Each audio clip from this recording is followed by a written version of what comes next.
Thank you for joining me for another episode of Reading with Dr. Liz.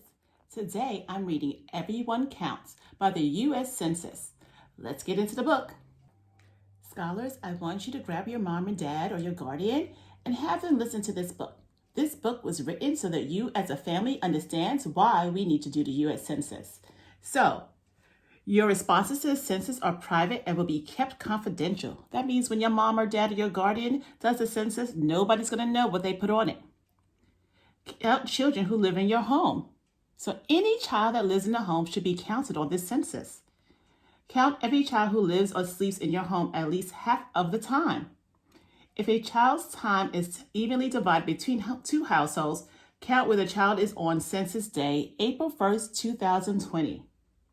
Count newborns, even if they are in the hospital on April 1st, 2020.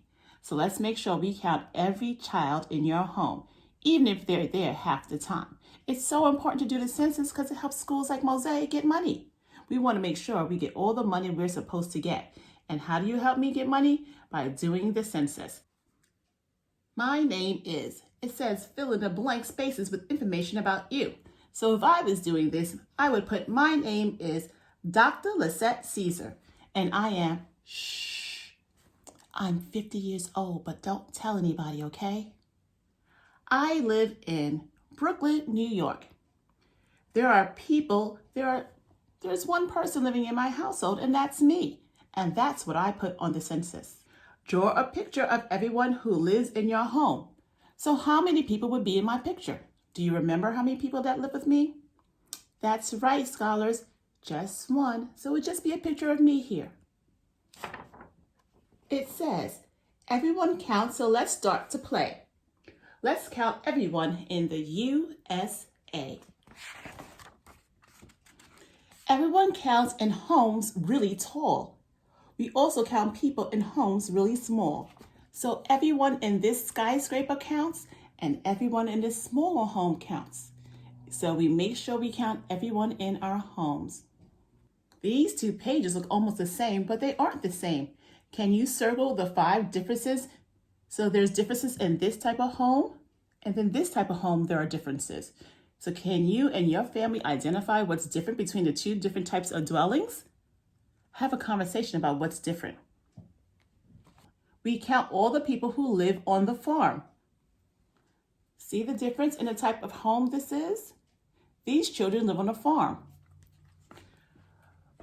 The farmers, their kids, not the cow by the barn.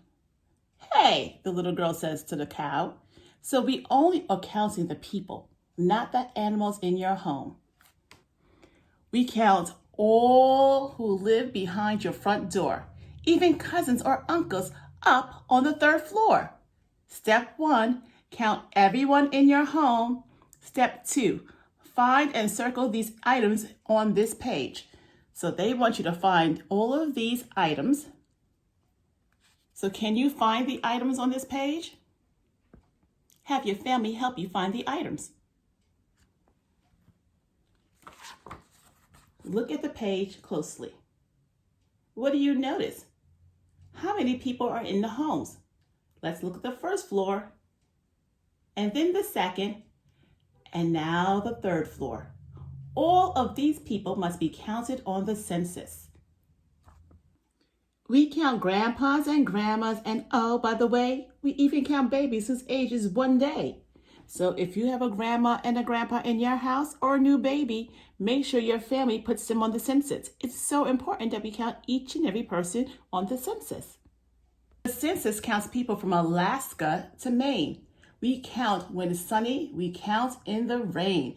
And here's Alaska on the map, and we count all the way over to Maine and everywhere in between. So each and every state in the United States, their families have to do the census just like yours so that their counties and cities can get money, just like we want Mosaic to get money. We count in big cities and towns that are small. U.S. territories count too. We count in them all. So everywhere you see on this map is counted for the U.S. Census. Everyone counts all your neighbors and friends. Count how many people are on these 2 pages. So this is page 1. How many people do you see on this page? And here is page 2. The census keeps counting until the counting ends.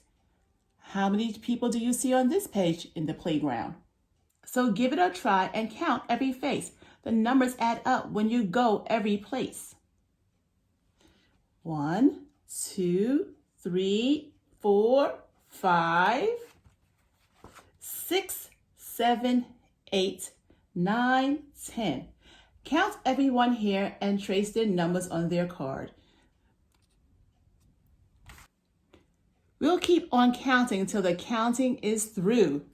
So here's one way your parents can do the census. They can do it online.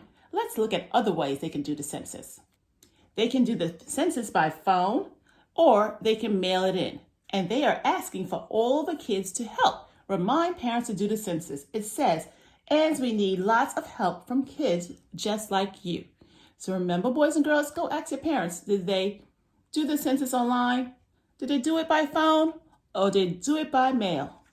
If they need help, they can go to 2020census.gov to find out how to complete the 2020 census. Thank you so much for watching another episode of Reading with Dr. Liz.